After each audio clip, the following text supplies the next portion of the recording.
Go ahead and start. Bismillah ar-Rahman ar-Rahim. Alhamdulillahi wa kafa. Wa salamun ala man la nabiyya ba'dah. Wa la ummata ba'da ummatih. Wa la kitaba ba'da kitabih. Wa la shari'ata ba'da shari'atih. Wa la sahabata ba'da sahabatih. Wa la ahla baytin ba'da ahli baytih. فقد قال الله تبارك وتعالى في القرآن المجيد والفرقان الحميد بعد أعوذ بالله من الشيطان الرجيم بسم الله الرحمن الرحيم محمد رسول الله والذين معه أشداء على الكفار رحماء بينهم تراهم ركعا سجدا يبتغون فضلا من الله ورضوانا وقال النبي العربي الهاشمي عليه أفضل الصلوات وأكمل التحيات وأزكى المباركات أرحم أمتي بأمتي أبو بكر وأشدهم في أمر الله عمر وأصدقهم حياء عثمان وأقضاهم علي وزبير بن عوام في الجنة وطلحة بن عبيد الله في الجنة وسعيد بن زيد في الجنة وسعد بن أبي وقاص في الجنة وعبد الرحمن بن عوف في الجنة وأبو عبيدة بن جراح في الجنة رضي الله تعالى عنهم أجمعين.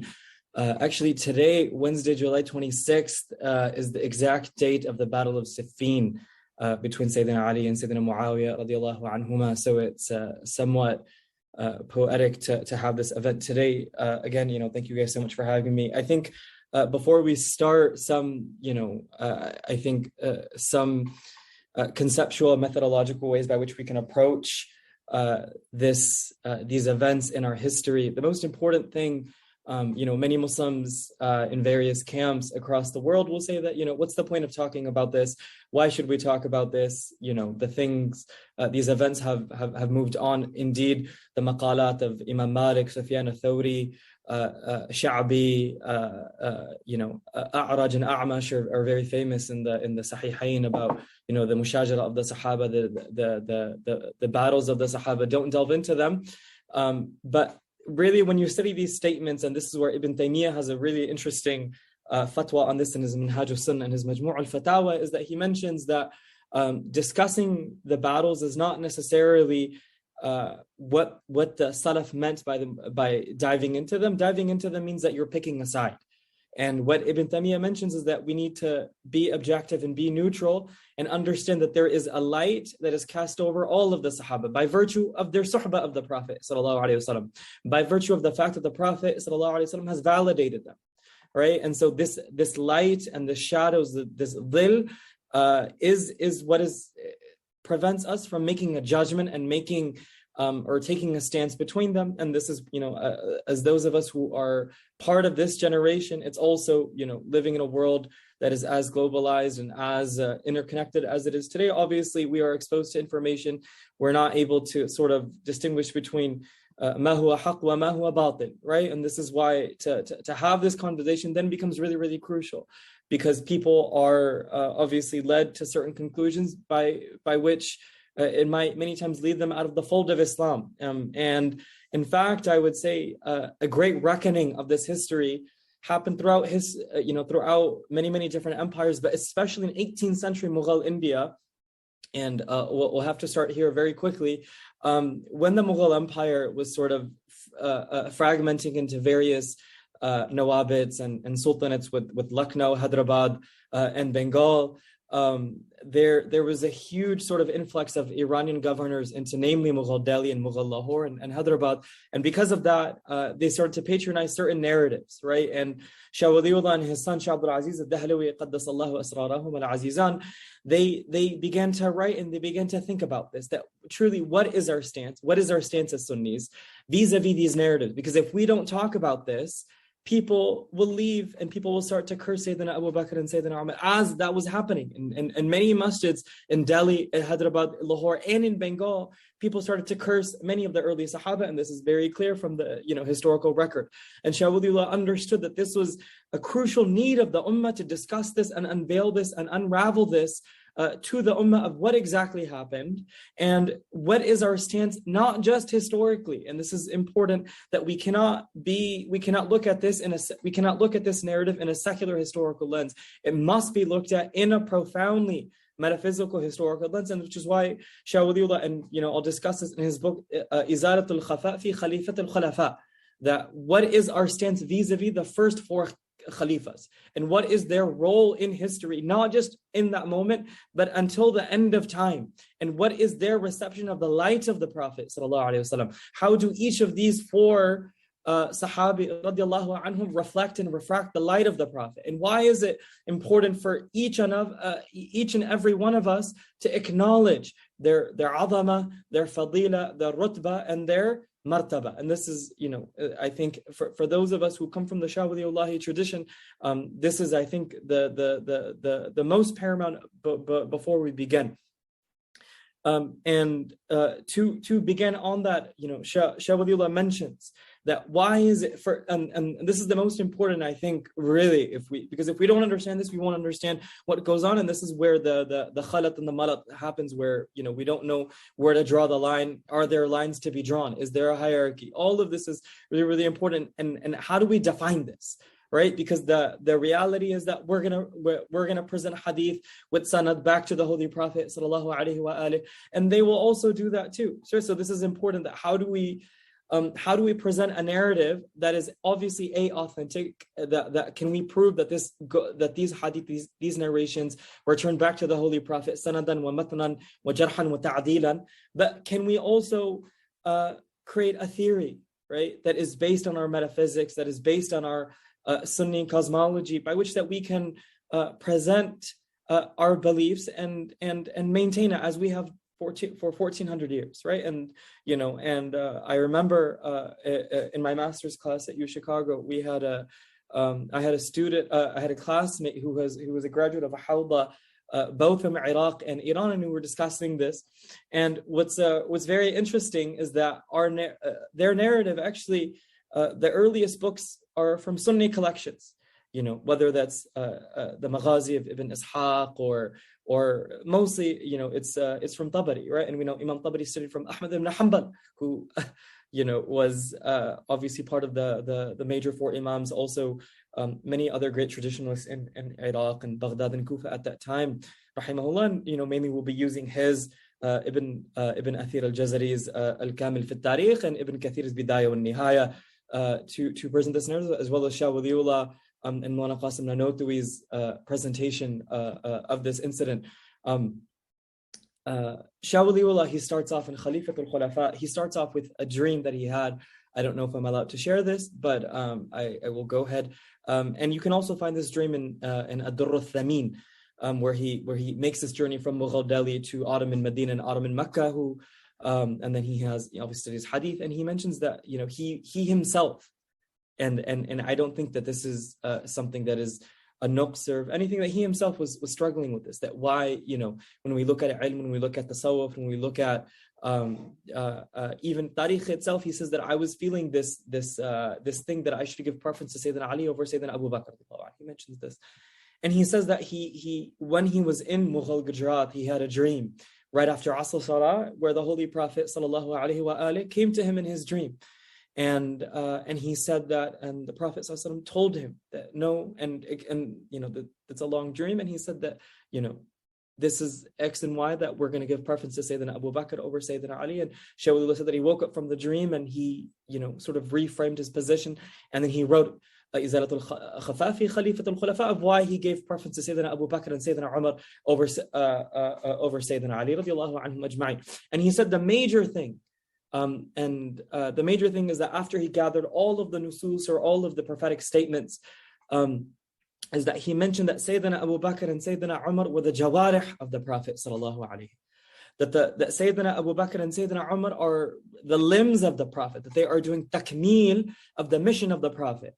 And he says that, even when you look at it historically, right, that when you analyze Sayyidina Abu Bakr and Sayyidina Umar's lives, what is going on, right? That Sayyidina Abu Bakr and Sayyidina Umar are establishing the Khilafah, and then Sayyidina Umar is expanding it to the major frontiers of them. Obviously, some conquest did happen under Sayyidina Uthman in one or two cities under Sayyidina Ali. But he says, if you look at, just from a purely almost secular, historical, chronological perspective, you'll see that, the accomplishments and the achievements, the canonization of law, the canonization of political theory. In fact, when you read both the Muwatta Imam Malik and the Kitab al-Athar of Imam Muhammad and Imam Abu Yusuf, the two great Hanafi Imams, you'll see that it's really just mainly Sayyidina Umar radiallahu an. Truly in Muwatta Imam Malik, you see obviously Sayyidina Ali radiallahu an, you see in the Bab of Kitab al-Ashr wal-Kharaj, but this is Shawliullah's point, that the canonization, right, of these various things are really happening under the first two Khalifas as the two Sahaba who, and he makes this point, that who really drew the most light of the Prophet sallallahu alaihi wasallam. And this is not a nuqs, right? Just because we say that one person is superior, like if we say the Prophet sallallahu alaihi wasallam is superior to all of the prophets, that's not an insult to Sayyidina Musa or Sayyidina Ibrahim alayhi salam. And that's really important, right? Because we're looking at everything with a certain nisba or a certain relativity, is that وَضْعُ الشَّيْءِ فِي مَحَلِّهِ, that we're putting something in its place. And so this is the first point, right? And this is a 400 or 500 page book that he wrote in Persian. And I think this is a point to remember, right? Is that when we look at the Sahaba and the Prophet, is that we have to understand that the Prophet ﷺ himself created a hierarchy, but also one of the major things is that he turned everyone into leaders, right? That and which is why we have all of these reports. We have a hadith of the Prophet where he said, "Law ittakhadtu khalilan lattakhadtu Aba Bakr," that if I were to take a friend, it would be Abu Bakr. We also know that he appointed Sayyidina Abu Bakr to lead the salah when he was ill. Also the hadith of the Prophet that لو كان, and the hadith is in Bukhari, لو كان بعدي نبي لكان عمر, that if there were a prophet after me, it would be Sayyidina Umar radiallahu anhu. We also have the hadith of Sayyidina, that the Prophet told Sayyidina Ali that manzilutika minni ka manzila Musa wa Harun, that your status with me is like the status of Musa and Harun alayhim as-salam, right? In the same way that Sayyidina Harun succeeded Sayyidina Musa. So now what the mujtahid's role is, someone like Imam Abu Hanifa, someone like Imam Malik, someone like Sufyan al-Thawri, someone like Sufyan ibn Uyayna, right? What is their role? Is to do jama', right? Is to resolve all of these contradictions. Where on one hand, the Prophet ﷺ is saying that if there were a prophet after me, it would be Sayyidina Umar. Obviously, this is the subjunctive or the irrealis. And also the Prophet is telling Sayyidina Ali radiallahu anhu that your status to me is like the status of Sayyidina Musa and Sayyidina Harun to Sayyidina Musa. Right, or you know, man kuntu maulahu fa aliyyu maulahu, etc. And you know, there are many other narrations, right? And so which is why it's really important that when we look at these incidents, when we look at these narratives, we look at it holistically, right? That you can't just look at one narration and isolate it, right? This is why when you study the Muwatta Imam Malik, as we do in madrasa, you'll see Imam Malik. He said, "Hada al-hadith sahha indi wa la attakhidhu bihi or wa la attabi'uhu." The Imam Malik will say that this hadith is sahih to me, that there is no doubt it's attributed to the Prophet, but I don't follow it. And the practice is not on this, right? Because you can't just take one hadith and isolate. You don't know the context, you don't know the pretext, and you don't know the subtext, right? And this is sort of one of the major crises of the past 200 years is that they have lost this ability that we learn from people like Imam al-A'zam, Abu Hanifa, and people later on of how to reconcile all of this together. Right, and I think this is sort of a good place to start.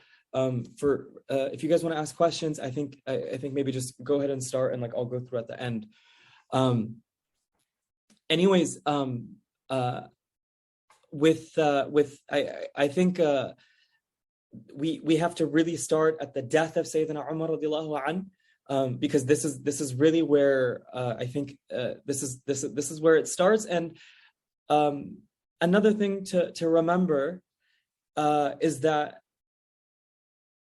we have to create a distinction between nubuwwah and suhbah. What do I mean by that? Is that the prophets are ma'soom, right? The prophets are sinless. Obviously, you know, people like Ibn Taymiyyah and others say that they can't commit major sins, they commit minor sins, but that's Ibn Taymiyyah. But with Sahaba, we don't say that anybody after the Prophet is ma'soom. And this is actually a major point that Shah Waliullah mentions, right? That when he was living in Mughal Delhi and he would go through the various camps, he said that, you know, one thing that I could not reconcile at all is that how that the distinction they make between the Prophet and Imama is that they're saying that both are sinless. And some even say that both receive revelation. And he said that the major criterion is that only the Prophet's khabar alayhi salam can be ma'soom. Nobody after a prophet that the verses in Surah Najm, وَمَا يَنْطِقَ عَنِ الْهَوَىٰ إِنْ هُوَ إِلَّا وَحْيٌ يُوحَىٰ, that the Prophet only speaks from revelation, that can only apply to a prophet. The Prophet's decision making, alayhi salatu wasalam, is faultless and it's perfect and it's pure and it's munzal and munazzal min Allah azza wa jal, right? And that's incredibly important to always remember, is that we do make a distinction, right? And this is that we are people of ahlut tamayyuz, ahlut tamiz, right? We are ba tamiz, not bayt tamiz, or as they say in Urdu, but tamiz. And that we need to sort of make these distinctions, right? So we'll start off. In fact, Imam Bukhari in the Manaqib of the end of Jild al-Awwal brings us hadith, 3-4 pages in the print of Qadim Kutub Khana of the assassination of Sayyidina Umar, and then the selection. So just very briefly, Sayyidina Umar radiallahu anhu was stabbed while leading Fajr Salah in Masjid al-Nabawi by the assassin Abu Lu'lu, and he appoints a committee of 6 people: Sayyidina Sa'ad ibn Waqas, Abdul Rahman ibn Auf, Sayyidina Ali, Sayyidina Uthman radiallahu anhu, ila al-akhir. Sayyidina Sa'ad ibn Waqas withdraws his vote, and Sayyidina Abdul Rahman ibn Auf, Sayyidina Talha, they all withdraw their vote, and Sayyidina Abdul Rahman ibn Auf says that, do you allow me to decide between the two? And he spends a day. Imam al-Tabari brings a narration, as well as Ibn Kathir does, doing tashih of it. He says that Sayyidina Uthman was in the back of the masjid, Sayyidina Ali was in the front, Sayyidina Abdul Rahman ibn Auf stands on the minbar, and he picks Sayyidina Uthman, and everyone is fine with that, everyone gives bay'ah.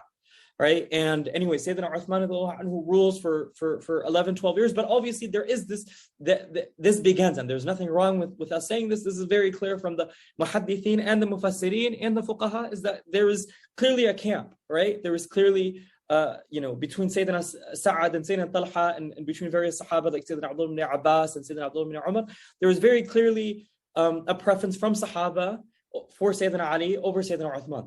It's very clear from the history books, and but just because someone has an opinion, I think that a lot of times Muslims believe that if every Sahabi is not agreeing on every single thing, that's an attack on our tradition. No, why is that? What Sahaba can't have different opinions, politically, socially, intellectually, legally. I mean, the whole point of us having different madahibs and different sort of canons of law is that this idea is that every Sahabi is a mujtahid, right? Every Sahabi has kullu mujtahidin musibun, and every mujtahid is correct in some sense, right? Because the whole idea is because they're not prophets, right? That you're not going to have that wahda, right? Unless the Prophet ﷺ is validating each and every single thing. So now, and this is, as I mentioned earlier, that the mujtahid's role is to reconcile all of these contradictory reports and seemingly contradictory verses. And so essentially, clearly there is some this simmering of, we wanted Sayyidina Ali radiallahu anhu and Sayyidina Uthman radiallahu anhu, but nonetheless they take the bay'ah, and from what I read, it doesn't seem that any major Sahaba held off from the bay'ah, whether from hadith collections or from the tarikh books. Anyways, as many of us already know, there more and more resentment starts to really emerge, right?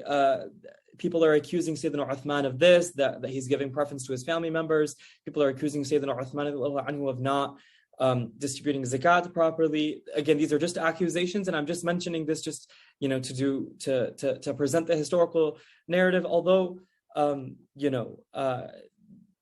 when you read the statements of even people who were tafdidis and others, none of them even validate those accusations. They just say that these were accusations that were being leveled. Now, what's very interesting is that Ibn Athir al-Jazri mentions this in Al-Kamil fi al-Tarikh, is that Sayyidina Umar radiallahu anhu had told the leading Sahaba is that don't allow the major Sahaba to leave Medina Munawwar. Make them stay in Medina. Wal Medina khayrun lahum. Let them stay in Medina. Other than sending them as amirs to go and conquer lands, make them stay in Medina, because once they leave Medina, what's going to happen is that the quwwah and the shawka of the Muslims will be fragmented in a way that we have not seen before, and that it will allow for this projection of narratives that is not conducive to what we want to achieve. But Sayyidina Uthman radiallahu anhu wa arda dhun nurayn said that, Muslims have spread, obviously now under the khilaf of Sayyidina Uthman, Muslims are pretty much are on the doors of Afghanistan, definitely in Herat, if not in Kabul, absolutely in Libya, if not in Algeria and Tunisia. And, Sayyidina Umar had expeditions all the way to modern day Armenia. And Sayyidina Uthman is thinking that we need to send fuqaha, we need to send scholar and sahaba to go and teach people, right? And this is actually when Sayyidina Abdullah ibn Mas'ud leaves to Kufa, because he was given ijazah by Sayyidina Uthman, and this is obviously the beginning of the Hanafi madhab in Kufa, when Sayyidina Uthman sends Sayyidina Abdullah ibn Mas'ud to Kufa. And Sayyidina Umar had told Sayyidina Uthman this, but Sayyidina Uthman disagreed, and that is his ijtihad. Anyways, as the Sahaba now are sort of dispersed between Yemen, North Africa, Syria, Palestine, Lebanon, Jordan, what is today southern Turkey and northern Syria, Iraq, obviously Iran. I mean, you mean all the way to the eastern edges of Iran. We have Sahaba who are there on the hukm and the amr of Sayyidina Uthman. And anyways, as these narratives began to spread, there is a group of Egyptians, the Misriyun. We heard Abu ibn Saba. I don't want to go into that. It's been overdone as a narrative. Anyways, they come into Medina. What's very interesting is that these rebels, these bughat, they come in at the time of Hajj. They come in literally at the time of Hajj. Why? So because many of the major Sahaba had gone in to perform Hajj in Makkah. Now Sayyidina Uthman anhu, his already many of the major Sahaba have already left to go and teach, and bring people to Islam in the newly conquered provinces. But now, even more major Sahaba like Sayyidina Aisha radiallahu anha and others are now in Makkah, right? So now Sayyidina Uthman's sort of will to maintain himself as a Khalifa is now even further limited, right? Anyways, to go through this, the maqtal of Sayyidina Uthman Sardan is that the rebels besiege him. Now it seems that the major Sahaba that were in Medina at that time that I can see is Sayyidina Ali radiallahu anhu, Sayyidina Hassan radiallahu anhu. It seems I have not seen Sayyidina Hussein's mentioned in any of this history, but definitely we can say Sayyidina Hassan, Sayyidina Talha, Sayyidina Zubayr radiallahu anhum were also present. Sayyidina Hassan ibn Thabit, it seems that was also present. Mughira ibn Shu'bah at some point was present, but he seemed to have left during the period. And it seems they had basically taken over the entire city, right? And to the point that Sayyidina Uthman himself could not defend himself. And in fact, we have certain narrations that Sayyidina Ali would defend the home of Uthman, and he would put Imam Hassan as a guard of Sayyidina Uthman's home. And it seems for whatever reason, Ibn Athir and Tabari are not clear that Sayyidina Uthman did not want people to guard him. And he believed that he didn't want any shedding of Muslim blood. And this is why he said that, look, hey, if I wanted to, I could bring an entire, and he told the rebels, he's like, look, if I wanted to, I could, Muawiyah radiallahu anhu is my governor in Syria. I have Abu Musa Ashari radiallahu anhu in Kufa. I can bring, they can come together and take care of you right now, but I don't want any shedding of any Muslim blood to happen under my khilafah. Right? So then the rebels said that, look, hey, then why don't you just withdraw? And this is really the major point, is that they said that we don't want you as a Khalifa anymore. We want you to withdraw. And this is I think a deeply a powerful statement by Sayyidina Uthman that we as an ummah have not reflected on as much as we should, is that he says that ما خلقت لباسا كساني الله تعالى, that I will not remove a robe that Allah has put me with. So there seems to have been some understanding of qadr and taqdeer, and that the idea of tanahi, or the idea of resignation, was not on the mind of Sayyidina Uthman for whatever reason. Whether there was a hadith that he knew of the Prophet sallallahu alaihi wasallam, whether that he believed that it was not permissible to step down, whether he believed that there was something deeply metaphysical about the Sahaba doing bay'ah to him, that if people give bay'ah, you're not allowed to remove the bay'ah of your own permission because the people have given you a di'ah, a trust. All of these various things are likely interpretations. We just have this statement of his. We don't know what exactly he meant by that, whether legally, politically, metaphysically, or all of the above. But I think if we just, that statement itself is I think a very, very powerful statement, that I'm not going to remove a robe, kasani Allahu ta'ala bihi, that Allah himself has given me, right? And there are many, many negotiations where Sayyidina Uthman is coming out, is that he's telling the people, Ibn Athir mentions this, that that I've married two daughters of the Prophet sallallahu alaihi wasallam, that if I truly either Imam Ahmad or Imam Abu Hanifa mentions it. Someone slandering Sayyidina Uthman in Kufa, and he was calling him Na'ud al-Hasha lillah, that he was non-Muslim. And Imam Abu Hanifa said that, if maybe if the Prophet didn't know about one daughter, why would he marry him to a second daughter? Right? And the person said, Hasha lillah, how could and then he made tawbah. But this is something to think about. Sayyidina Uthman is telling this to the people that you have seen, or listen to the people who were there, that that how much charity did I give? And this is not fakhran, this is more just to tadhkiran, right? That his life is on the line, that how much I gave. You know how much I extended the Masjid al-Nabawi, I with my own wealth. How much charity, how many camel-laden goods that I donated to the Holy Prophet sallallahu alaihi wasallam. That I've done this. And Imam Tabari mentions that every time they affirmed him, but they said that, listen, you did all of this, and it seems the rebels did acknowledge that. They didn't at any point does it seem that the rebels ever accused him of kufr or fisq or anything like that. They had been misled by, again, what I mentioned in the beginning, these accusations, and they refused to have given up their mind. But also it seems that in some craze, when they had left Egypt, because it seems that there was some discussion between these rebels and these would-be assassins, that many of them did want to leave after some point, because they didn't, it was a time of Hajj. But as you see this with any type of sin or any type of real evil, is that once you start, it's really hard to turn back. Once you're in the middle of something, and it seems that one of the leaders told them that, look, hey, we should go back, and the other one was like, well, we already made it here. We're going to be disgraced if we go back home. We don't show anything to prove that we removed him as Khalifa or that we killed him, right? And this is truly a sad thing, because it seems like there was some level-headedness, but once you, obviously pride comes into play, your own ego comes into play, and obviously that ego has led to a friction in the ummah that has not been healed, right? Anyways, long story, Sahaba go out. Sayyidina Uthman tells Sayyidina Ali to go home. Sayyidina Ali is that, listen, I'm going to stay here.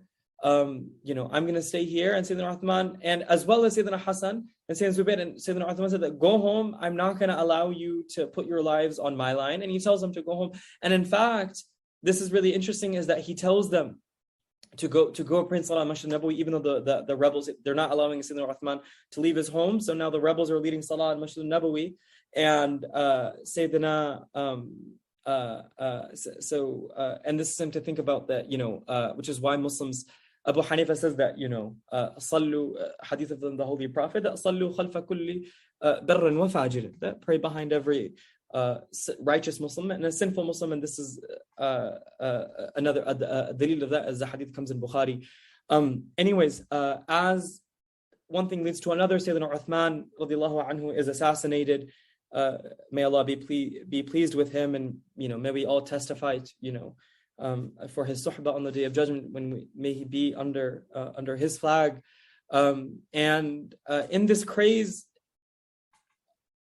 it unleashes so much more, because now what happens is that it seems that a lot of Sahaba did not actually believe that the rebels would go ahead and kill Sayyidina Uthman, and I don't think it was even on their minds, because they had never seen anything like this before, where they were going to kill a leading and a major, the son-in-law of the Prophet sallallahu alaihi wasallam. And it seems like this shock then pushed Sayyidina Talha, Sayyidina Zubayr, Sayyidina Aisha, and Sayyidina Muawiyah radiallahu anhum ajma'een, to where they wanted retribution, right? And in fact, I found a speech by the Ibn Kathir and Ibn Athir mention of Sayyidina Aisha radiallahu anha. She's coming back from Makkah. They hear about the assassination of Sayyidina Uthman radiallahu an.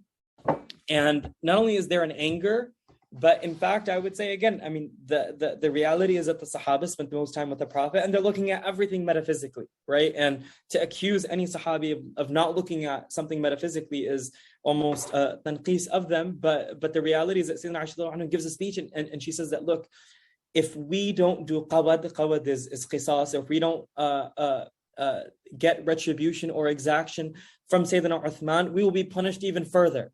That this is a dhulm that has taken place, and we cannot rest unless we put this dhulm in its place, right? And as Imam Nawawi and others say, that you place something not in its rightful place. And this killing of Sayyidina Uthman, of this leading Sahabi of the Prophet, is unacceptable. And if we give bay'ah to Sayyidina Ali at this moment without solving this will lead to more calamities from Allah subhanahu wa ta'ala. So more than anything, if we can see that any Sahabi, whether it was Sayyidina Ali or Sayyidina Aisha radiallahu anha, that their gaze is on the heavens, is that how do we make sure that we do well with Allah subhanahu wa ta'ala, right? And this is their ijtihad that is pouring forth. And it's a long, if we had more time, I would read the whole speech. And it's a really, really powerful speech of Sayyidina Aisha radiallahu anha, is that, we cannot allow anything to happen unless we gain justice for the killing and the execution of Sayyidina Uthman radiallahu anhu. That's in its own place. Right after the killing, the Egyptians and the Ansar of Medina, they come together and say that we need a new Khalifa, and they approach two people, namely Sayyidina Ali and Sayyidina Talha ibn Ubaidullah, one of the Ashra Mubashir radiallahu anhuma.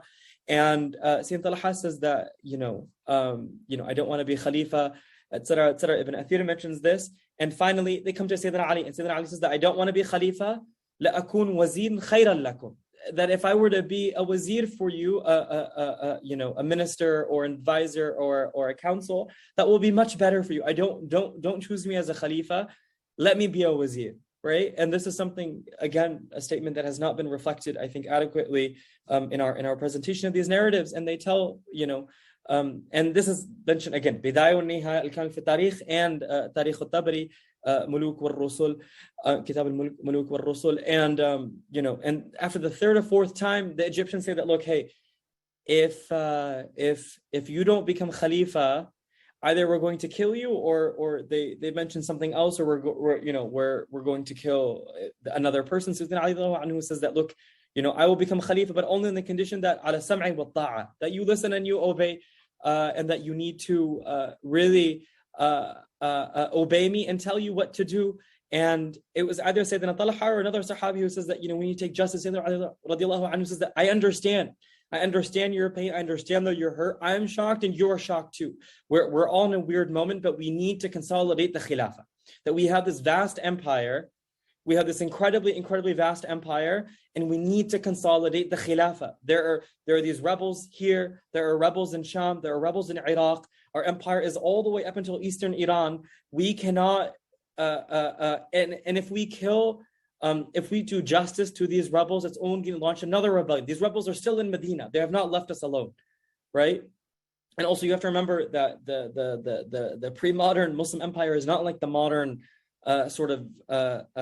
Schmittian state, right? Where it's totalizing all of the stuff, and this is its own talk on the sort of the decentralized nature of the pre-modern Muslim state and empire vis-a-vis the modern state, right? So it's in as much as the Ottomans or the Mamluks or the Taymuriyan,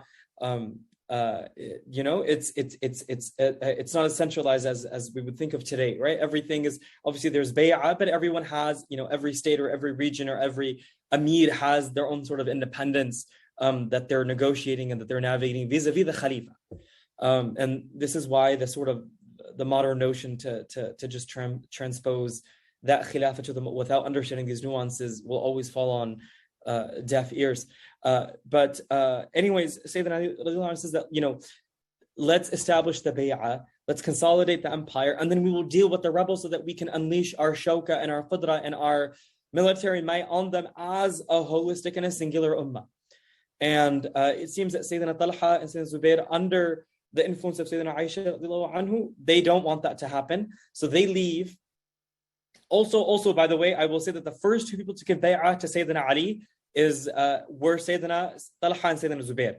All these three tarikh books mention this unanimously, although there is debate whether it happened forcefully, or that the Egyptian rebels forced them to give bay'ah or not. That is its own matter of history. We're not going to get into that. Anyways, they exit Medina Munawwara with Sayyidina Aisha and they go towards Basra. And they basically seize Basra. And it's the closest city that we would know to that, it would be Kufa. Abu Musa Ash'ari radiallahu anhu is the governor and he etc., etc. Sayyidina Ali radiallahu anhu also exits Basra, and this is where the Battle of Jamal takes place. Is that they both enter into parts of the city. In fact, what's very interesting is they both enter and engage each other in this battle, which is 35-36 Hijrah. Sayyidina Zubayr radiallahu anhu, Sayyidina Zubayr ibn Awam, comes, who also marries, right, Sayyidina Abu Bakr radiallahu anhu's daughter Asma bint Abi Bakr. He comes and meets Sayyidina Ali radiallahu anhu, and they have a discussion. And Sayyidina Ali radiallahu anhu tells Sayyidina Zubayr, right, that don't you remember the saying of the Prophet that he told both of us, sallallahu alaihi wasallam, that you will that you will be on the wrong side of a battle, or that you will be part of the fi'a baghiya. And Sayyidina Zubayr says that I do remember the Prophet telling me this. And Sayyidina Ali says that that why are you fighting me? And Sayyidina Zubayr says that I now that ahlifu billahi al-azim, that I take an oath that I will not fight you. And then he returns back to the camp of now Sayyidina Talha, Sayyidina Zubayr, and Sayyidina Aisha radiallahu anhum. And anyways, he's convinced by his son Abdullah ibn Zubayr to break the oath and give kafara, that because perhaps you're not going to die in this battle, and it's important that we fight. Anyways, there's this long dialogue between him and his son, and he ends up fighting in the battle. Not going to go into the details of the battle. We only have about 15 minutes left. But anyways, Sayyidina Talha and Sayyidina Zubayr are both assassinated in the battle. They're both killed in the battle. Sayyidina Talha was shot by an arrow, and in the books of history, Sayyidina Talha, Sayyidina Ali, when he heard that, may his killer go to hellfire, right? And this is something to think about, is that to what extent did Sayyidina Ali and Sayyidina Talha and Sayyidina Zubayr know fighting was going to happen?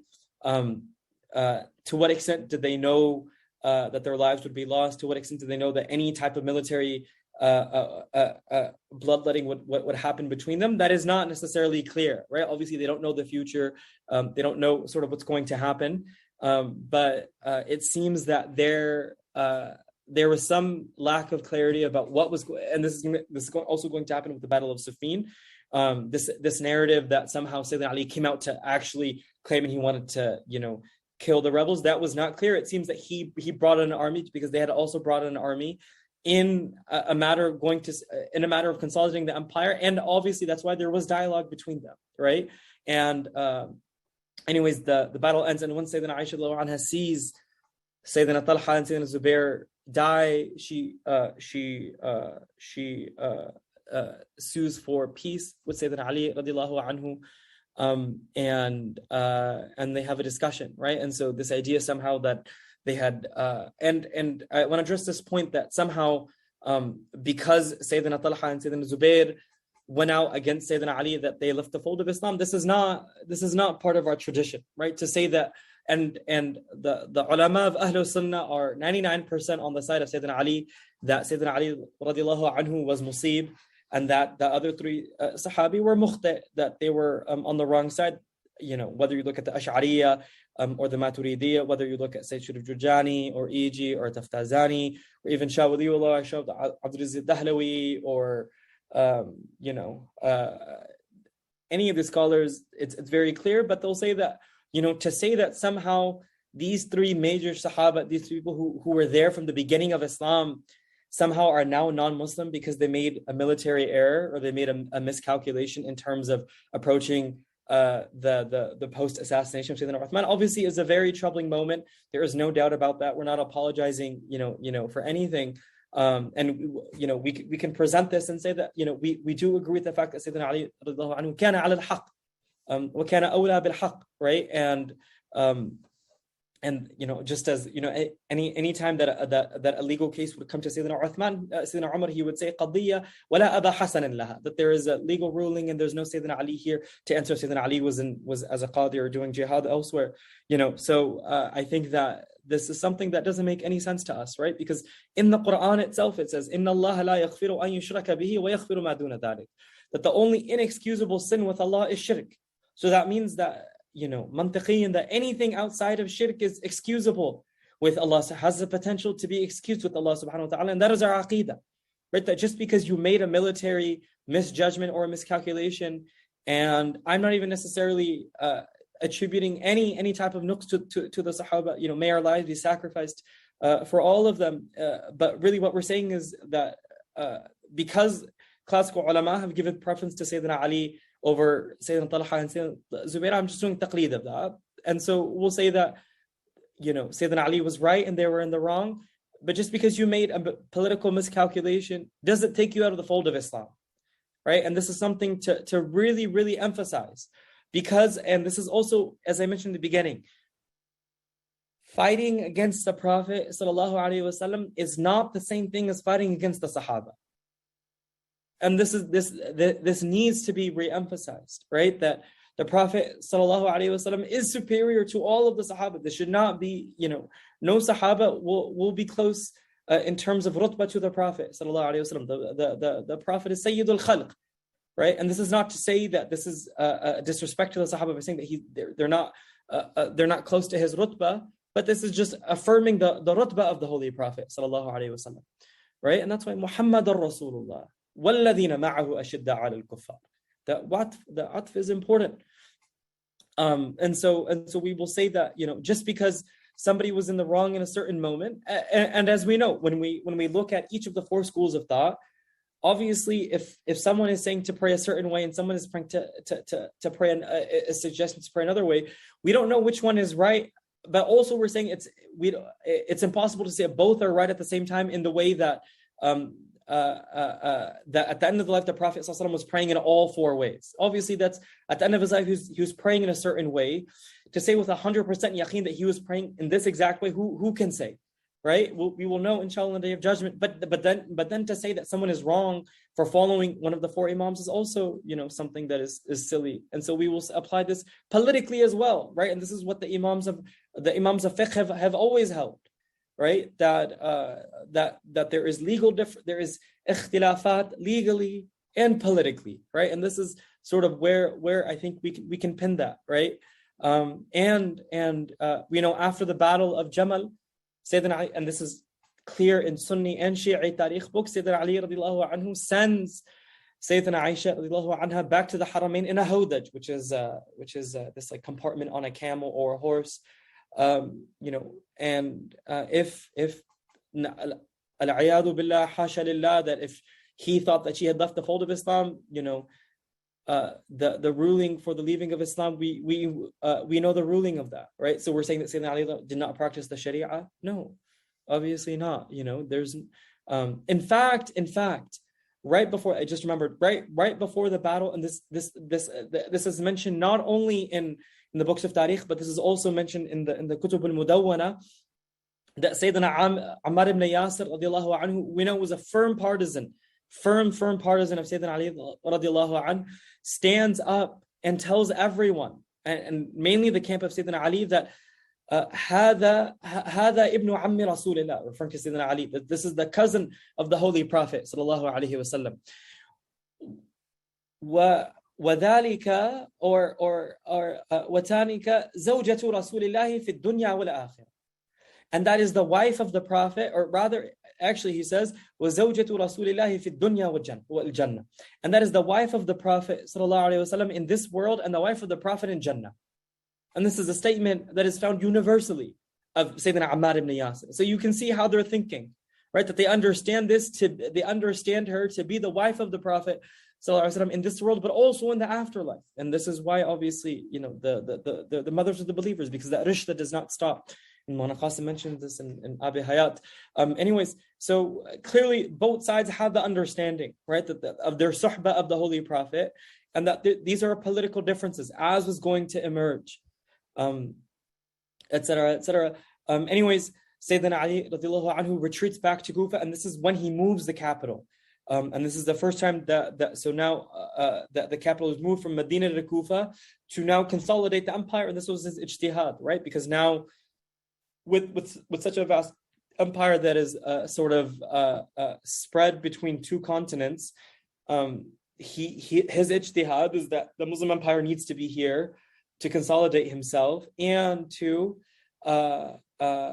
really create a base that is closer to the various capitals like Jerusalem, Damascus, Kufa, Madain, which is Tasafan, or which is the former capital of the Sayyidina Empire, etc., etc. Anyways, coming back to Damascus, Sayyidina Muawiyah radiallahu anhu was obviously a very close family member of the Prophet sallallahu alaihi wasallam. And remember, this is obviously a world where communication is limited. It's not something that is as accessible as it is today. Obviously, badahatan, we know that. And it seems that Mughira ibn Shu'bah or another Sahabi brought the qamis of Shahada of Sayyidina Uthman radiallahu anhu to Damascus for Sayyidina Muawiyah and Sayyidina Amr ibn As radiallahu anhu, who was the governor of Egypt, had linked up with Sayyidina Muawiyah in Damascus.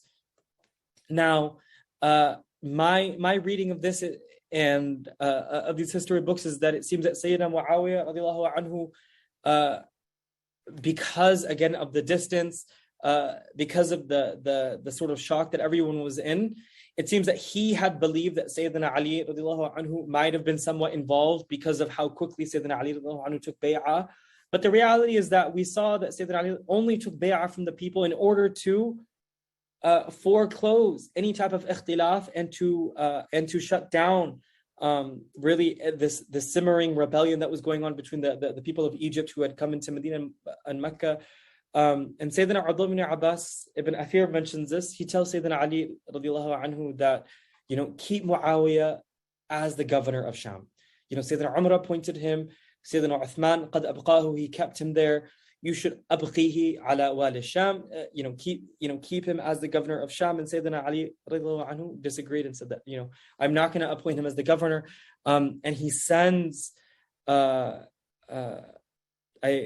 forget the name of the Sahabi who as a new governor of Syria, as every time a new Khalifa would come in, they would either revoke the old governor or reconfirm him or appoint a new governor. And Sayyidina Ali sends a governor, and he gets to Tabuk, and one of the generals of Muawiyah tells him to turn back because he's not going to give up his role as the governor of Syria. And obviously Sayyidina Muawiyah radiallahu anhu is also concerned, that how come nobody has taken justice of Sayyidina Uthman, that if Sayyidina Ali radiallahu anhu is the Khalifa, then why would he not do qisas, right? Or why would he not put to execution those people who were responsible for murdering Sayyidina Uthman radiallahu anhu? So that leads to Sayyidina Muawiyah making this judgment that, perhaps that Sayyidina Ali is accountable. So we're going to go and ask him and approach him. And they meet at the river of the Euphrates, or the Nahr al-Furat. And, they end up also going to battle for 3, 4 or 5 days. In this battle, Sayyidina Ammar ibn Yasir anhu, qad ustushhida, he becomes assassinated. May Allah be pleased with him. And there are many other Sahaba who unfortunately also pass away. There are many Sahaba who also refuse to take a stance, like Sayyidina Abdullah ibn Umar, Sayyidina Abu Huraira. Some Sahaba just flee to Yemen because they understand. So you can see 3 types of ijtihad that are going on, right? You can see the ijtihad that it's with Ali, the ijtihad is with Muawiyah radiallahu anhu, and also ijtihad is that we're not going to participate, right? And this is the ijtihad of Abdullah ibn Umar radiallahu anhu. Also, the fact that Sayyidina Ammar radiallahu anhu passed away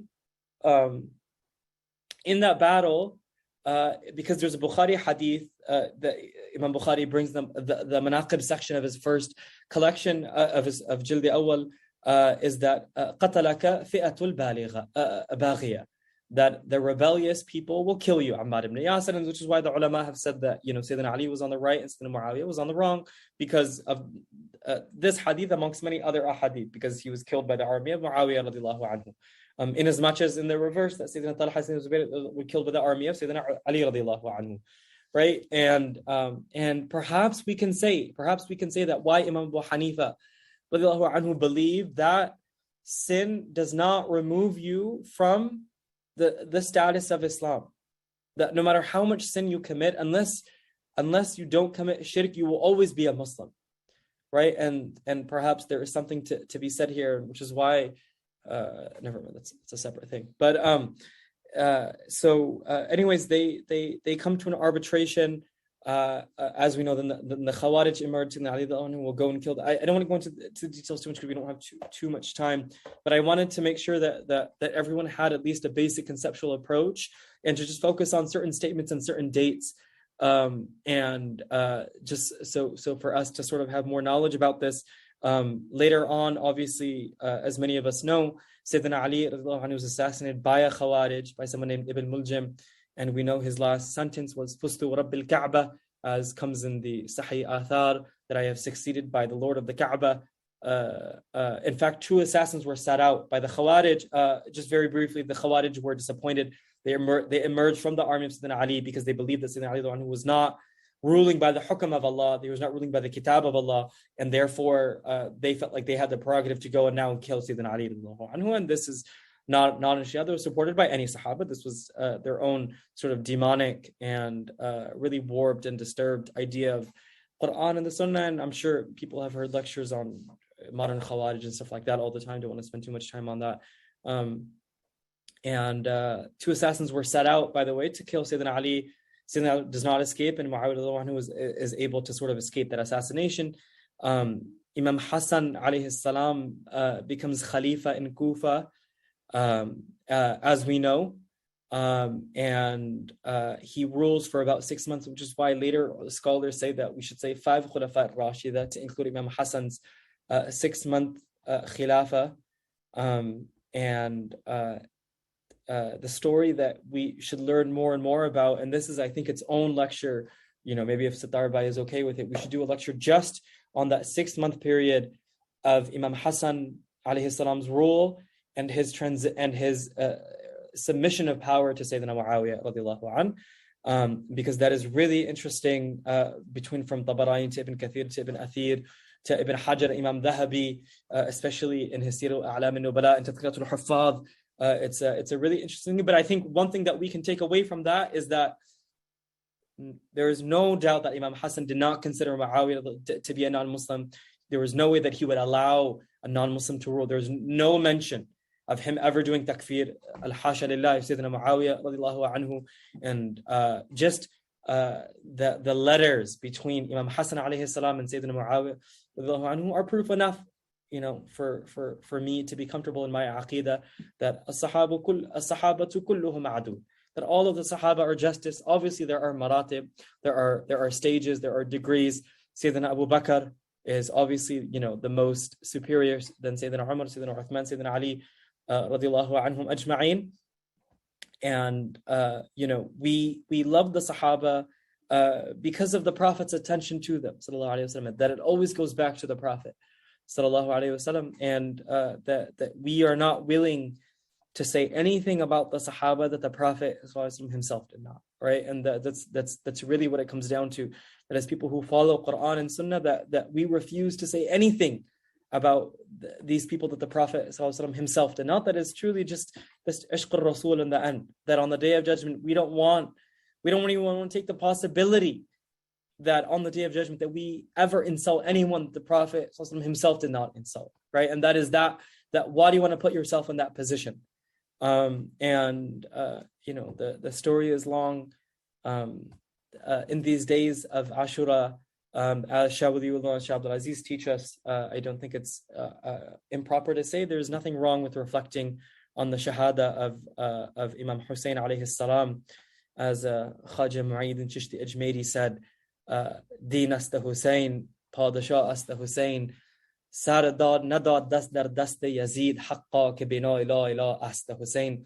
That the king is Hussain, he gave his head, but he didn't want to give his hand to the hands of Yazid. In truth, the meaning of La ilah is based in the sacrifice of Imam Hussain alayhi salam. I think that we should definitely spend some time, but obviously also reflecting on the survival of Sayyidina Musa alayhi salam, that as Sunni Muslims that we have to navigate the haya of Sayyidina Musa and his deliverance, but also the death of Sayyidina Hussain, and we, as Muslims, we are always between hayat and mamat. Inna fi mamati hayati. Hopefully that's been helpful. I think the hour's been over. Maybe we can do. I think maybe doing a part two. I want to spend more time on the Battle of Siffin and on the death of Sayyidina Ali radiallahu anhu, but also that incident, the murasala between Imam Hassan alayhi salam and Sayyidina Muawiyah radiallahu anhu. But anything good that I have been able to say is from Allah subhanahu wa ta'ala. Anything, hopefully, nothing disrespectful. As Manarumi teaches us, adab man mahrumas fazl Rab. Oh Lord, we just seek adab from Allah, because someone who lacks adab is deprived from the grace and the fadl of Allah. So we ask Allah subhanahu wa ta'ala to help us to always have adab with the prophets and the Sahaba, because truly, as Shawilullah mentions in his wasiyah, we're gonna have something with Imam Ghazali Institute on the wasiyah. But Shawilullah, after doing so much digging into hadith, into history, in Medina and Makkah, and then for the rest of his life, and having to debate the Shia in Mughal Delhi and in Mughal Lucknow, and he was really trying to reckon with this, right? That he had studied all of the Sufi orders, and almost every single one had went back to Imam Ali alayhi salam, and he was trying to reckon with this, and why were these Sahaba rebelling against Sayyidina Ali?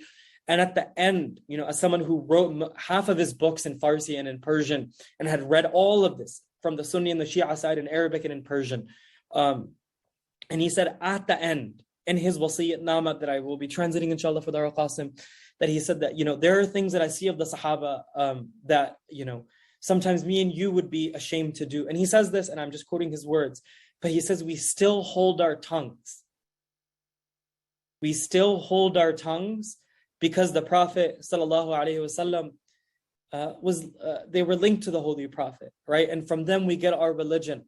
And the Prophet ﷺ validated them, and we validate them because the Prophet validated them. Abu Bakr fil Jannah, wa Umar fil Jannah, wa Uthman ibn Affan fil Jannah, wa Ali ibn Abi Talib fil Jannah, wa Talha ibn Ubaydillah fil Jannah, wa Zubayr ibn Awwam fil Jannah, etc. radiyallahu anhum ajma'in. And because of that, we, as I said earlier, and I do taqleed of Shah Waliullah here, and all of the great scholars of Islam. Thank you guys so much for having me, and it's always a beautiful space to reflect on the Sahaba.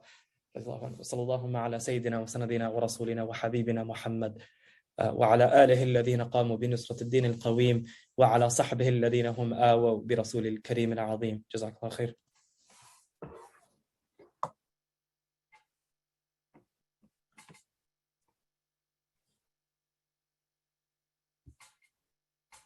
Okay.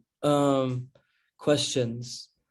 It was during the Khilafah of Umar ibn Khattab, Abdullah ibn Mas'ud was sent to Kufa. That's completely against any of these early Hanafi written works where they discuss the trajectory of Abu Hanifa to Imam Ibrahim al-Nakhai and Al-Qamah. So I'm not sure where you got that from, but I would encourage you to read Tarikh al-Fiqh al-Hanafi. And especially Khatib al-Baghdadi, that's where the hadith of Sayyidina Abdul Mas'ud sends Sayyidina Uthman sent Sayyidina Abdul Mas'ud to Kufa. Does the battle of Siffin and the battle of Camel the same event? No. So the battle of Camel, the Waqi'atul Jamal was first, and then is Waqi'atul Siffin. So first was Sayyidina Ali versus Sayyidina Talha, Sayyidina Zubayr, and Sayyidina Aisha, and then battle of Siffin is Sayyidina Ali radiallahu anhu against Sayyidina Muawiyah and Sayyidina Amr ibn As radiallahu anhuma. Okay. Can Ustad explain the last line of the saying of Khwaja Chishti? So when Khwaja Mu'in Chishti Ajmeri, rahimahullah, Haqqa ke bina ila ila asta Hussain, that in truth, that la ilah is Hussain, is this idea of when Imam Hussain leaves Medina and Makkah towards Kufa, to establish really what would have been a Khilafatul Rashida part 2, is that sacrifice and this idea of only فَإِنَا مَا تُوَلُّوا فَثَمَّ وَجْهُ اللَّهِ, that wherever you see, you just see the glory of God and the countenance of God, is that idea of shahada, of aching for martyrdom, that secret can only be linked to La ilaha illallah, that you have no existence, I have no existence. The only wujud is Allah subhanahu wa ta'ala, right? And so that sacrifice of martyrdom, of which the Hadara Islamiyya, the Tahzib Islami, Tamaddun Musalmani, the Islamic civilization exemplifies across 1400 years, that there's truly nothing like it, and that's its own lecture, is just based on the kalima of La ilaha illallah, that I have no existence, you have no existence, only Allah has existence. So martyrdom is nothing compared to the existence of God. What book would you recommend for studying this history? If you can read Urdu, read Shawdiullah's, it's been translated, Izalatul Khafa fi Khalifat al-Khulafa. In terms of English, I don't know of any books that I would necessarily recommend, unfortunately. Many people who write on this, they'll just read from the English translation of Tabari, they don't even read the Arabic, or they'll just read from one source. Obviously, the best thing to do is just read Arabic and look at all of these sources. In English, I can't think of anything at the moment. Would you be coming to Toronto at any time? Not that I know of, unless you bring me. Saif ibn Umar seems to be the only one, at least the first, who writes about Ibn Saba. How true is his conspiratorial role in this? So the historians do mention him, for sure. But there's ikhtilaf about whether he came to Medina Munawwara and did muhasara or besieged Sayyiduna Uthman radiallahu an. And during the assassination and during the post-conflict, his name disappears from the record. So it's like really interesting, because you'll see him in the beginning of these history texts, Abdullah ibn Saba, and they say that, he was a Jewish convert, but he wasn't actually a convert, etc., etc. So you'll see him in the beginning, but all of the muhaddithin and the mu'arrikhin, whether they're Hanbali or Tabari or Shafi'i or Ahl Hadith, you'll never see him in the middle or the end of the siege. It becomes its own thing. So whether he started it and then he sort of disappears from the scene, it's unclear. Name of the Urdu book, Izalatul Khafa fi Khalifat al-Khulafa by Hazrat Shah Waliullah Muhaddis al-Dahlawi. Shah Abdul Aziz al-Dahlawi, his son, wrote a book about the mysteries of these events that I will, inshallah, be translating for Imam Ghazali Institute. So stay tuned for that, inshallah ta'ala al-Aziz. Thank you, Haris. Yeah, that's. Oh, I don't know if you sent it to the chat, but yeah, you can find it. So yeah, thank you guys so much for having me. Thank you, Sitar Bai, for hosting this. Inshallah, hopefully this has been somewhat helpful. As a child of Tablighi Jamaat, my father would read these stories of the Sahaba as like a 4 or 5 year old from Hayat al-Sahaba. And I will say that it was really, really important, for me as someone who, I specialized in Persian. My master's degree was in Persian literature, and, you can get really affected by the riwayat al-wahiyat wal-kadhibat. If you're not careful, it can be really, really affecting. And I think that for me, growing up with stories of the Sahaba as a young kid is really, really important. So any parents here, make sure that you create the landscape and the geography of the Sahaba, as in their mind, especially today. Anybody can say anything. Very few people are able to do tahqiq and verify. So it's better to just create the mindset, create the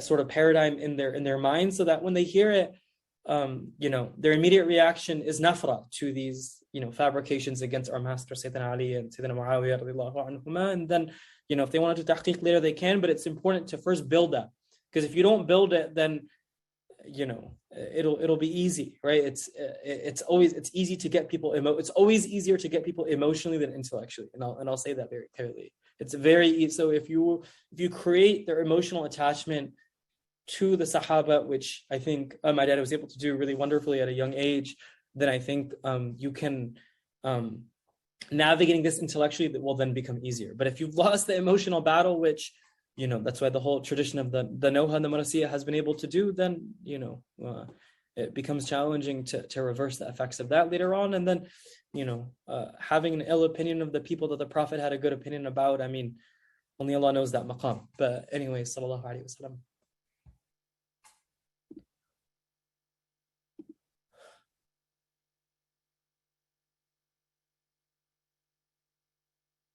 I think we'll go ahead and stop there, inshallah.